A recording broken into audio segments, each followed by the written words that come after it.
Hello friends, welcome back to my channel. इस video में हम लोग पॉलिटी की क्वेश्चन स्टडी करने वाले। पॉलिटी में भी हम लोग जो टॉपिक आ रहे हैं उसमें हम टॉपिक वाइज आपके लिए एमसीक्यूज लाएंगे और एमसीक्यूज की वीडियो के साथ साथ सबसे पहले हम एक्सप्लेनेशन आपको दे देंगे, जिससे आपका वो टॉपिक पूरा प्रिपेयर हो जाएगा। ओके गाइस, तो स्टार्ट करते हैं।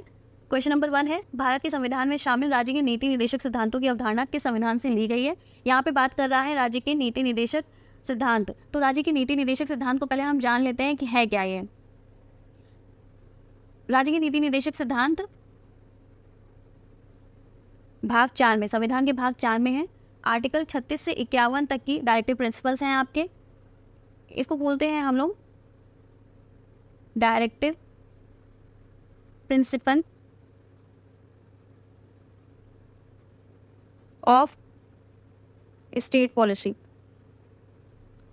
स्टेट पॉलिसी समटाइम्स हम लोग इसको शॉर्ट फॉर्म में डीपीएसपी भी बोलते हैं, डीपीएसपी। ठीक है, तो ये डीपीएसपी आपके आर्टिकल किस में है, 36 से लेके 51 तक है। बहुत इंपॉर्टेंट है ये आर्टिकल। और ये हमने कहाँ के संविधान से लिया हुआ है, ये हमने आयरलैंड के संविधान से नीति निदेशक तत्व लिए हैं। और इसी के साथ ही साथ इनमें आपको कुछ स्वतंत्रता सेनानियों की विचारधाराएं भी देखने को मिलती हैं, जिसमें से मोस्ट इंपॉर्टेंट है आपको महात्मा गांधी जी की इसमें विचारधारा देखने को मिलती है। ये आपके राज्य के नीति निदेशक का तो फंडामेंटल राइट्स की तरह नहीं है। इनको अगर कोई भी राज्य चाहेगा तो ही इसको लागू करेगा। ठीक है, अगर ये ओवरऑल पूरे डीपीएसपी जो होते हैं वो पूरी तरह से राज्य पर ही निर्भर करते हैं। राज्य चाहे, ये वो कर्तव्य होते हैं जो किसी भी राज्य को अपने नागरिकों के लिए निभाने चाहिए। ठीक है, और अगर कोई राज्य डीपीएसपी को फॉलो करता है या डीपीएसपी को लागू करता है तो उस राज्य को हम लोग कल्याणकारी राज्य बोलते हैं। उस पर्टिकुलर राज्य को कल्याणकारी राज्य की कैटेगरी में डालते हैं। ये जितनी भी चीज़ें हम आपको बता रहे हैं सब इंपॉर्टेंट है।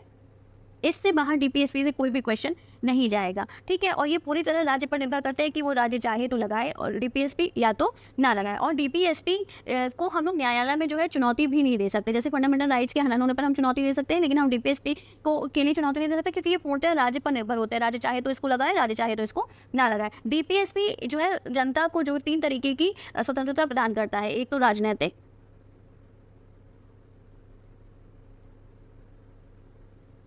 एक सामाजिक और तीसरी आर्थिक। डीपीएसपी राज्य के नागरिकों को राजनैतिक यानी पॉलिटिकल, सामाजिक यानी सोशल, आर्थिक यानी इकोनॉमिकल स्वतंत्रता प्रदान करता है। और डीपीएसपी का जो मेन एम है वो एक कल्याणकारी राज्य की स्थापना करना है। कल्याणकारी राज्य की स्थापना करना डीपीएसपी का मेन एम है। ठीक है, अब हम देख लेते हैं आर्टिकल। तो आर्टिकल 36 स्टार्टिंग से है ना, तो आर्टिकल 36 बोलता है, इसमें है क्या, डेफिनेशन ऑफ डीपीएसपी। सिंपल, बस इसमें इतना ही है, डेफिनेशन ऑफ डीपीएसपी। तो चलो अभी हम क्वेश्चन 1 देखें। तो इसमें क्या कह रहा है कि राज्य के नीति निदेशक सिद्धांतों की अवधारणा किसके संविधान से ली गई। तो अभी आपको मैंने बताया ही है, तब भी ऑप्शन देख लेते हैं। ऑप्शन 1 दिया है ऑस्ट्रेलिया, ऑप्शन 2 है यूएसए, ऑप्शन 3 है कनाडा और ऑप्शन 3 है आयरलैंड। तो इसका सही आंसर क्या है, आयरलैंड। अभी हम लोग ने पढ़ा। क्वेश्चन नंबर 2 की ओर मूव करते हैं। क्वेश्चन नंबर 2 कह रहा है, भारतीय संविधान में राज्य नीति के निदेशक सिद्धांत किस देश के संविधान से लिए गए हैं। राज्य के नीति निदेशक सिद्धांत बोल सकता है या राजनीति के निदेशक सिद्धांत भी बोल सकता है। यहाँ पे थोड़ा सा चेंज किया है इन्होंने। तो ये भी कहाँ से लिए गए होंगे, आयरलैंड से लिए गए होंगे। नो डाउट, हमें ऑप्शन देखने की नीड ही नहीं है, डायरेक्ट आयरलैंड को टिक करने वाले हैं। क्वेश्चन नंबर 3 पे जंप करते हैं।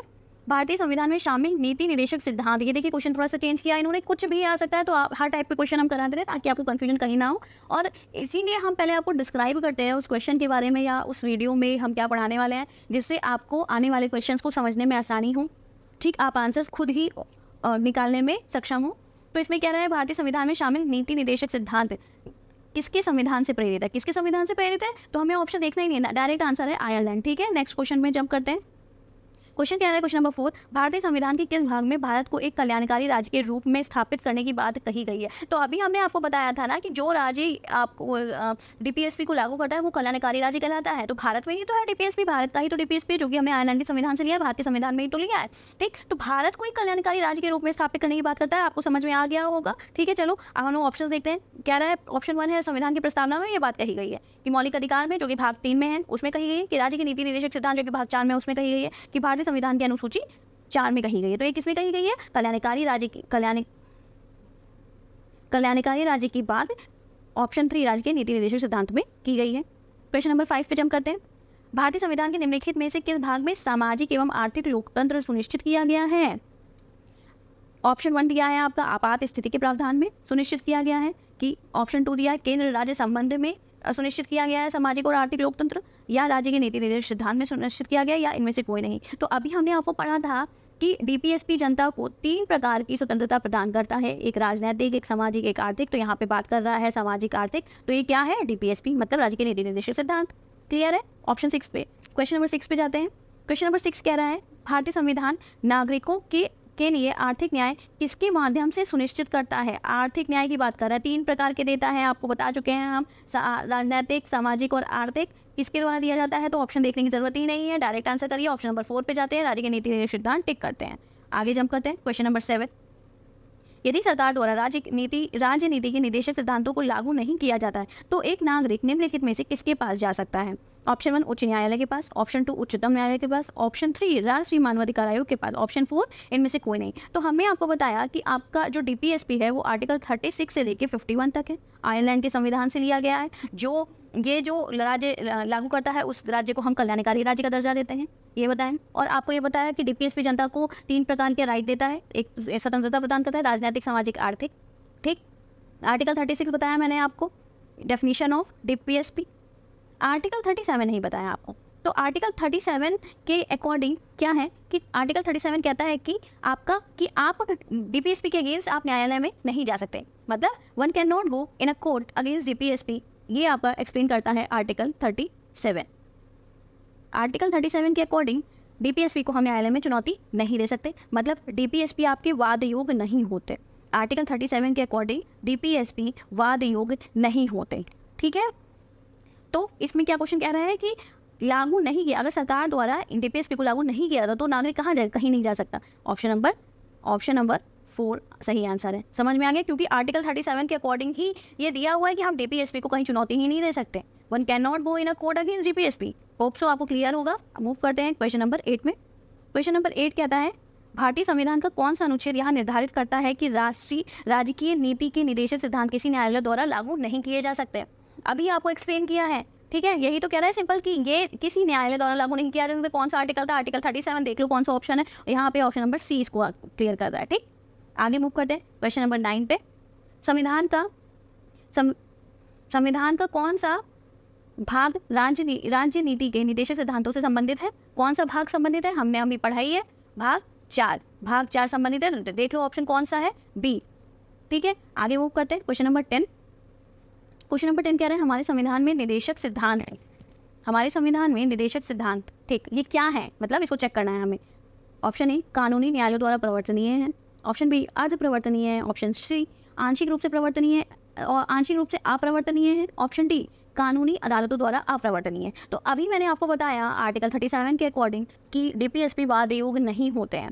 ठीक है, अभी आपको ये चीज़ क्लियर की थी मैंने, तो इसका सही उत्तर है ऑप्शन डी कानूनी अदालतों द्वारा अप्रवर्तनीय। मूव करते हैं नेक्स्ट क्वेश्चन में। क्वेश्चन नंबर 11, किस निदेशक सिद्धांत पर गांधी जी के नैतिक दर्शन का प्रत्यक्ष प्रभाव है। ठीक है, तो इसमें ऑप्शन 1 कह रहा है समान काम के लिए समान वेतन, ऑप्शन बी कह रहा है निःशुल्क कानूनी सहायता और सलाह की व्यवस्था, ऑप्शन सी कह रहा है गोवध पर निषेध, ऑप्शन डी कह रहा है ऐतिहासिक महत्व के स्मारकों की रक्षा करना। इसमें दिया हुआ है आपको समान का, ऑप्शन ए बोला है समान काम के लिए समान वेतन, तो ये आपका आर्टिकल 39 में आता है कि पुरुष और महिलाओं दोनों को समान कार्य के लिए समान वेतन दिया जाएगा। ठीक है, आर्टिकल 39 है ये। उसके बाद फिर देखते हैं ऑप्शन बी दे रहे हैं निःशुल्क कानूनी सहायता और सलाह की व्यवस्था, तो ये फ्री लीगल एड है। तो फ्री लीगल एड जो है आर्टिकल 39 का ए के तहत मिलता है हमें, ये बहुत इंपॉर्टेंट है। ये जितने भी आर्टिकल दिए बहुत इंपॉर्टेंट है, सब आते हैं, इसीलिए एक्सप्लेन कर दे रहे हैं यहीं पर हम आपको। ठीक है, तो और ये जो आपका फ्री लीगल एड है ये वाला, ये आर्टिकल 39 का ए है, और इसको जो है 42nd कॉन्स्टिट्यूशनल अमेंडमेंट एक्ट आया था 1976, इसके तहत इस आर्टिकल को जोड़ा गया था, भाग 4 में जोड़ा गया था। 1976 में 42वें संविधान संशोधन के तहत आर्टिकल 39 ए को जोड़ा गया था, जो कि बताता है कि नागरिकों को निःशुल्क विधिक सहायता प्रदान करना।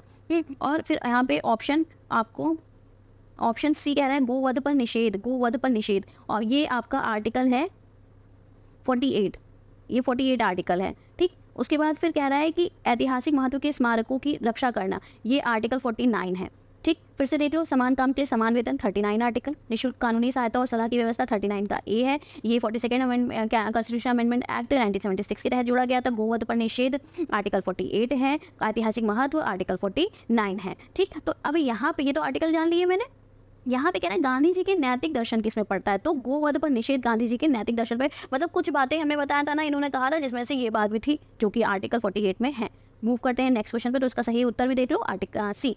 क्वेश्चन नंबर 11 का सही उत्तर है सी। आगे मूव करते हैं क्वेश्चन नंबर 12 में, क्या कह रहा है क्वेश्चन नंबर 12। क्वेश्चन नंबर 12 कह रहा है राजनीति के निम्न निर्देशक सिद्धांतों में से कौन सा गांधीवादी दर्शन पर आधारित है। अगेन वही क्वेश्चन आ गया है। ठीक है, ऑप्शन के चेंज देख लेते हैं क्या क्या ऑप्शन दिए हैं। पहला, ग्राम पंचायतों का आयोजन। दूसरा, बराबर काम के लिए बराबर मजदूरी। तीसरा, मजदूरों का संरक्षण। चौथा, उपयुक्त सभी। तो इसका सही उत्तर है ग्राम पंचायतों का आयोजन। देखो गांधी जी ये जो बोला है, ये ग्राम पंचायतों का आयोजन, तो गांधी जी दिल से चाहते थे कि भाई ग्राम पंचायत हर राज्य में हो, है ना, हर राज्य को पंचायती राज का, हर राज्य में पंचायती राज का प्रावधान होना चाहिए, ये इन्होंने कहा। इनकी बात है, यह बहुत इंपॉर्टेंट क्वेश्चन है। ये आर्टिकल 40 है। आर्टिकल 40 के अकॉर्डिंग आर्टिकल 40 कहता है every state should has the provision of panchayat. प्रत्येक राज्य में एक पंचायती राज का प्रावधान होना चाहिए। ठीक है, तो इसका ऑप्शन फर्स्ट सही है, आर्टिकल 40 में ये है। आगे मूव करते हैं क्वेश्चन नंबर 13। क्वेश्चन नंबर 13 कह रहा है ग्राम राज्य के माध्यम से राम राज्य के बारे में किसने कहा है। ग्राम राज्य के माध्यम से राम राज्य किसने कहा है। Option A Mahatma Gandhi, option B Vinoba Bhave, option C Jayaprakash Narayan, option D Jawaharlal Nehru. तो इसका सही उत्तर है महात्मा गांधी। ठीक है, इन्होंने ही पंचायती राज के लिए सबसे पहले बोला था। ठीक, तो इन्होंने ही बोला था, यही सही है, आर्टिकल 40 में कहा था इन्होंने। ठीक, आगे मूव करते हैं। क्वेश्चन नंबर 14 कह रहा है संविधान के किस संशोधन ने मौलिक अधिकारों की अपेक्षा राजनीति के निर्देशक सिद्धांतों को अधिक महत्वपूर्ण बना दिया। Option 1 42 constitutional amendment act, option B 44 constitutional amendment act, option C 52 constitutional amendment act, option D 56 constitutional amendment act. तो इसका सही उत्तर है 42वें संविधान संशोधन 1976 ने नीति निर्देशक को ज़्यादा इंपॉर्टेंट दे दिया मौलिक अधिकारों से ज़्यादा। ठीक, क्वेश्चन नंबर 15 पे मूव करते हैं। संविधान के किस संशोधन से राजनीति के निर्देशक सिद्धांतों को मौलिक अधिकारों पर प्रमुखता की स्थिति मिली। तो इसका सही उत्तर है 42वां, अभी पढ़ चुके हैं हम लोग। आगे मूव करते हैं क्वेश्चन नंबर 16। भारत के संविधान का कौन सा अनुच्छेद भारत को कल्याणकारी राज्य का दर्जा प्रदान करता है। ठीक है, ऑप्शन 1 है 99, ऑप्शन सी 59, ऑप्शन डी 69। तो पहले ही ये तीनों कट गए। क्यों, कल्याणकारी राज्य की बात कही गई है डीपीएसपी में, और डीपीएसपी खुद ही है 36 से लेके 51 तक। तो जो 36 से 51 तक आए उसको टिक कर दो, मतलब आर्टिकल 39 सही है। समझ में आ गया। ठीक है, आई होप कि आपको वीडियो अच्छी लगी होगी गाइस। अगर वीडियो अच्छी लगी हो तो लाइक करें, सब्सक्राइब करें और शेयर करें। Thank you for watching. मिलते हैं नेक्स्ट वीडियो में। Bye bye, take care.